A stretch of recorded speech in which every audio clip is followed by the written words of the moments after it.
नमस्कार, the wire में आपका स्वागत है। मैं हूं आरफा खानम शेरवानी। पश्चिम बंगाल के कोलकाता से एक ऐसी रोंगटे खड़ी कर देने वाली खबर सामने आ रही है जिससे सिर्फ हिंदुस्तानियत नहीं बल्कि इंसानियत शर्मसार हो रही है।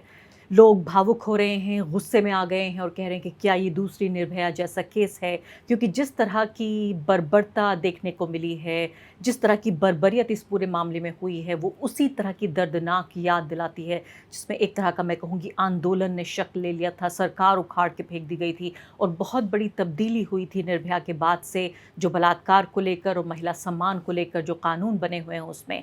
ये कोलकाता की खबर पे मैं आती हूँ। 31 साल की ये लड़की और जो डिटेल्स सामने आ रही हैं इस वारदात की, वो ये कि उसके मुंह से और उसकी आंखों से, उसके जननांगों से यानी प्राइवेट पार्ट से खून निकल रहा था और उसकी लाश कई घंटों बाद सेमिनार हॉल में मिली। यह है 31 साल की वो लड़की जो कोलकाता के एक अस्पताल में डॉक्टर थी। 36 घंटे की ड्यूटी के लिए तैयार हो रही थी ये लड़की। और उसी रोज़ जो नीरज चोपड़ा है उसका मैच देखा उसने कुछ ही घंटे पहले, उसके लिए खुश हो रही थी उसकी जीत पर। और उसके बाद वो 1 बजे के आसपास तीसरी मंजिल पर सेमिनार हॉल में चली गई।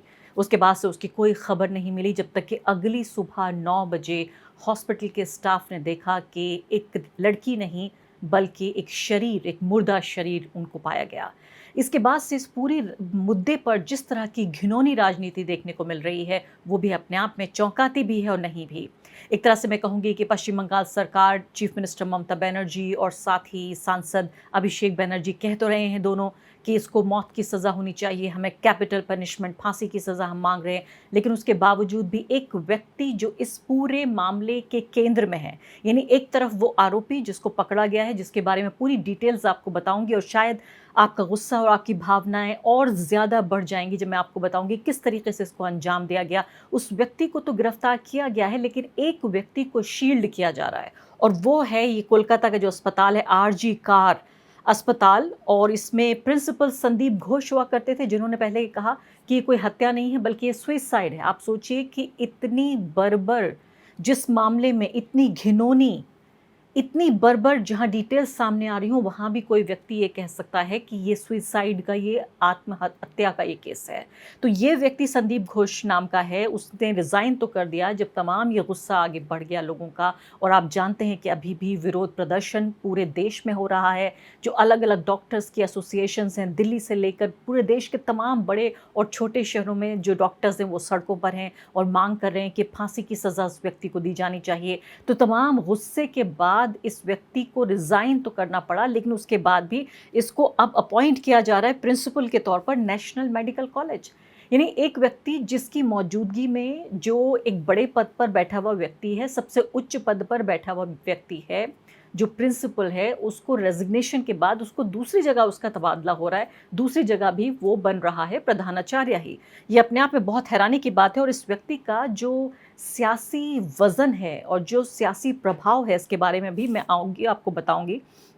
मैंने आपको बताया कि तमाम लोग जो आसपास थे इस लड़की के, जो आरजी कार मेडिकल कॉलेज में डॉक्टर थी, वो बता रही थी कि नीरज चोपड़ा के बारे में कि वो तभी खुश थी और बिल्कुल पूरे तरीके से ऐसा कोई आसार नहीं थे कि जाके वो अपनी जान ले लेगी और साथ साथ अपने साथ इतना जुल्म, ज्यादती और खून खराबा करेगी। अब यहाँ आ जाते हैं ये संदीप घोष जो हैं। ये मैंने आपको बताया कि शुरुआत में ये कोशिश कर रहे थे और कह रहे थे कि किसी भी लड़की को, ये बड़ा ही गैर जिम्मेदाराना बिहेवियर है अगर कोई लड़की इतनी रात को ऊपर जाती है।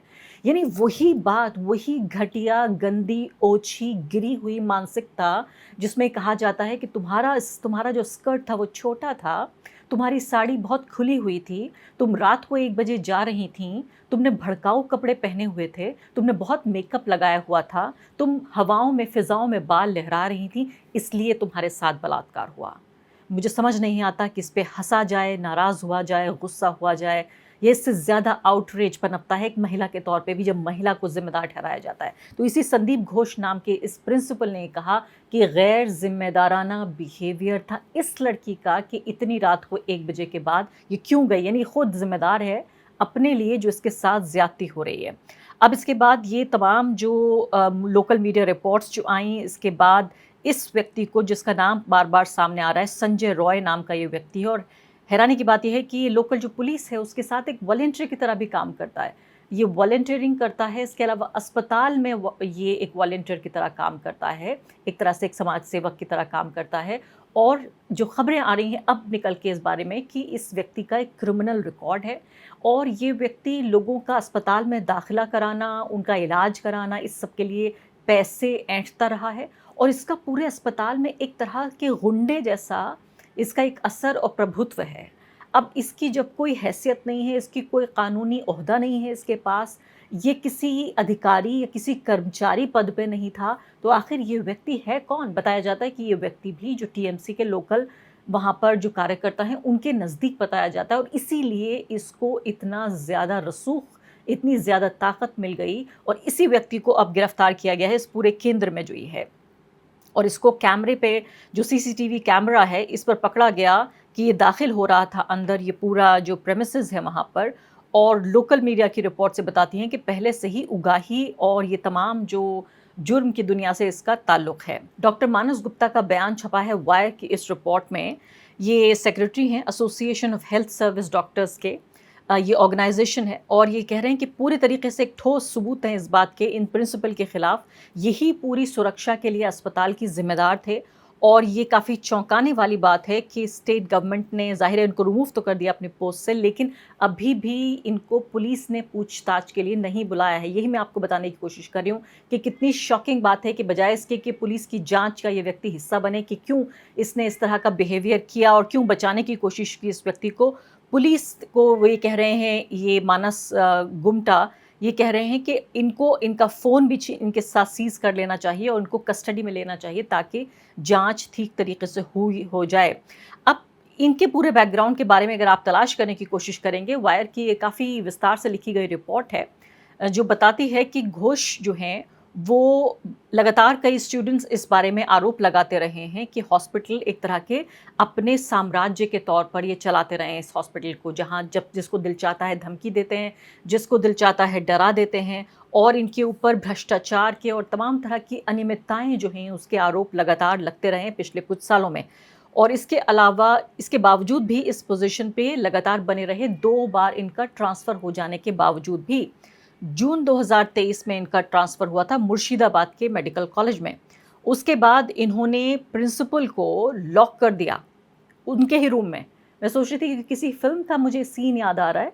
अभी मैंने हाल ही में एक सीरीज़ देखी थी पंचायत, जहाँ पे जो सचिव थे उनका ट्रांसफ़र कर दिया गया था और नया सचिव आ रहा था। तो वो सचिव इतने लोकप्रिय थे कि पूरे गाँव वालों ने इस बात को सुनिश्चित किया कि नया सचिव पदभार ना संभाल ले और पुराने सचिव को वापस चाहते थे। वो एक अलग कहानी थी जहाँ उनकी लोकप्रियता की वजह थी। लेकिन इस कहानी में देखिए कि इस व्यक्ति ने ये जो नया प्रिंसिपल था उसको रूम में बंद कर दिया और आने वाला जो व्यक्ति था जो इनकी जगह चार्ज लेना था वो नहीं ले पाया और 48 घंटे के अंदर यही साहब वापस आ गए। ये एक इंसिडेंट है जो वायर की रिपोर्ट में छप रहा है। फिर सितंबर 2023 में फिर से इनका ट्रांसफ़र हुआ।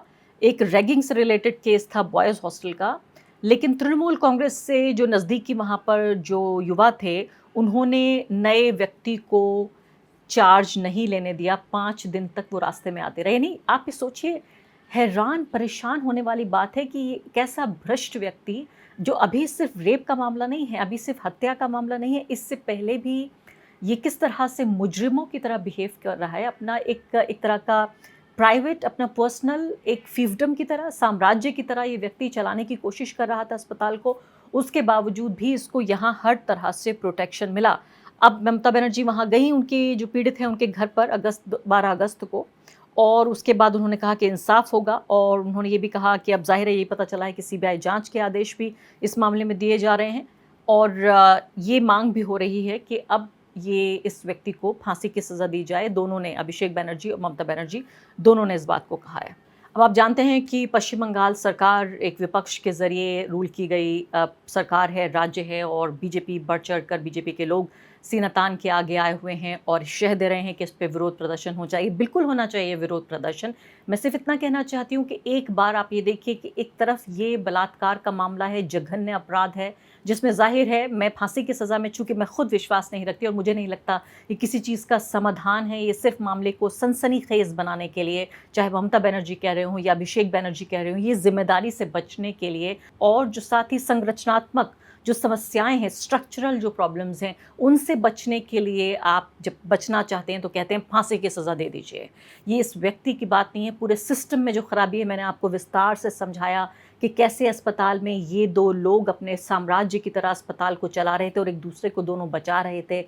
इनकी जगह पे कोई दूसरे प्रिंसिपल को आने की इजाज़त नहीं मिल रही थी। इनके इस्तीफ़े के बाद भी, जो ज़बरदस्ती इस्तीफ़ा दिया गया, उसके बाद भी इस व्यक्ति का दूसरी जगह प्रिंसिपल के तौर पे ही अपॉइंटमेंट किए जाने की कोशिश हो रही है। तो मौत की सज़ा तो इसका समाधान नहीं है। लेकिन आप ये देखिए कि ये जो राम रहीम है, इनको पैरोल दी गई है 21 दिन की। आप जानते हैं चुनाव नज़दीक हैं, कौन सी ऐसी पॉलिटिकल पार्टी है, तो आप अच्छी तरह जानते हैं, मुझे बताने की ज़रूरत नहीं है, जो समझती है कि राजनीतिक फ़ायदा होगा अगर ये राम रहीम, जो कि आरोपी नहीं है बलात्कार का, ये कॉन्विक्ट है, दोषी है व्यक्ति, इसके ऊपर सबूतों और गवाहों की बुनियाद पर बलात्कार का मामला अदालत में साबित हुआ है, सज़ा काट रहा है व्यक्ति, और इसको पैरोल मिलने का भी कोई पहला मामला नहीं है, कई बार ऐसा हो चुका है। और इससे पहले भी आसाराम से लेकर बृजभूषण सिंह से लेकर तमाम तरह के ऐसे लोग हैं बीजेपी से जुड़े हुए, जो सिर्फ चूंकि उनकी पार्टी को फ़ायदा पहुंचाते हैं या इनकी पार्टी से सीधे तौर पर जुड़े हुए हैं, ऐसे में कभी भी महिलाओं को लेकर, महिला के सम्मान को लेकर, उनकी सुरक्षा को लेकर, उनके अधिकारों, आज़ादी को लेकर कभी भी इस पार्टी को पार्टी लाइन से ऊपर उठकर बोलते हुए नहीं देखा। तो कम से कम मुझे लगता है कि महिला सुरक्षा को लेकर अगर कोई आखिरी पार्टी है तो वो बीजेपी है, जिसको इस बारे में बात करनी चाहिए। लेकिन मैं यहाँ पर सीधे तौर पर जिम्मेदारी डालना चाहती हूँ ममता बनर्जी के कंधों पर, और ये जिम्मेदारी 2 गुनी नहीं 10 गुनी हो जाती है जब एक महिला मुख्यमंत्री होती है। मेरे जैसे व्यक्ति भी हम बढ़ चढ़ कर ये कहते हैं कि भारत में प्रगतिशील राजनीति होती है तो महिलाओं को बड़ा सम्मान मिलता है, महिलाएं लीडरशिप रोल्स में आती हैं, नेतृत्व करती हैं, वो इतने बड़े राज्य की मुख्यमंत्री हैं, ये खुशी की बात है कि वो महिला हैं। तो अभी उनका ये सही समय है ये दिखाने के लिए कि हमें क्यों महिला नेता चाहिए, हमें नेतृत्व में क्यों महिलाएं चाहिए। इसलिए मैं कहती हूँ कि 2 गुना नहीं 10 गुना ये रिस्पॉन्सिबिलिटी है, ये जिम्मेदारी है ममता बनर्जी के ऊपर कि वो इस मामले में इस हद तक जाएं कि पूरे तरीके से परिवार को न सिर्फ कि इंसाफ मिले, बल्कि इसके बाद किसी भी लड़की के साथ इस तरह की नाइंसाफ़ी ना हो, और दूसरे कोई भी इस तरह का कोई डॉक्टर या प्रिंसिपल या कार्यकर्ता या वॉलंटियर सिर्फ इसलिए कि उनकी पार्टी से नज़दीक है, उसको अलग तरीके से कोई अधिकार नहीं मिलना चाहिए कानून से इतर। द वायर के और वीडियोस देखने के लिए सब्सक्राइब करें और बेल आइकन पर क्लिक करें। स्वतंत्र पत्रकारिता की आर्थिक मदद करने के लिए डिस्क्रिप्शन में दिए गए लिंक पर जाएं और अपनी राशि चुनें।